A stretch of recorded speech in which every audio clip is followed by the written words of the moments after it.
রে মা, তোর এই অবস্থা কি করে হলো? তোমাকে আর কি করে বলবো মা, তোমার জামাই আমাকে কেলিয়েছে। কেন রে মা, জামাই তোকে মারলো কেন? ও রাত দিন মানে না মা, ও আমাকে রাত দিন 24 ঘন্টা লাগাতে চায়। সকাল হোক দুপুর হোক সারাদিন কেন নেওয়া সম্ভব? আমার এই বাকুড়ি সব রস শুকিয়ে যায়, তারপরে ও ছাড়ে না।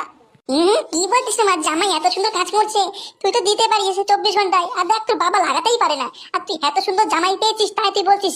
তা যাও না জামাইয়ের সঙ্গে গিয়ে সব। তুই তো একটা 12 বছরের মাগে, তুই তো চুনা গাছে গিয়ে লাগায় কথা বলছিস তোর মাং মারানি। আর আমাকে 24 ঘন্টা লাগালে আমি নিতে পারি বল? তুই নিতে পারিস, তুই তো পাড়া প্রতিবেশীর সাথে লাগাস আর কথা বলছিস। কি আর বলবো মা বল, জৈবনের জ্বালা, খুব জ্বালা। জ্বালা তো মেটাতেই হবে, যা দিয়ে মেটাই। আর বাজার থেকে তো সরে বেগুন নিয়ে আসি না, সরে বেগুন মারলি পরে ইনফেকশন হয়ে যাবে না। কারণ এখন যা সরে বেগুনই কেমিক্যাল দেয়, ওই জন্যই চুনা গাছে গিয়ে লাগিয়ে আসি। তুই যাবি নাকি? তুই যাবি কি করে? তুই তো জামাই লোন নিতে পারছিস না, 24 ঘন্টা মারছে। চুনা গাছে লোক নিতে পারবি? ছি মাছি, তুই এইসব কথা বলছিস তোর জামাইকে নিয়ে? তোর জামাই যা দিয়ে দেয় তুই একবার নিয়ে দেখ।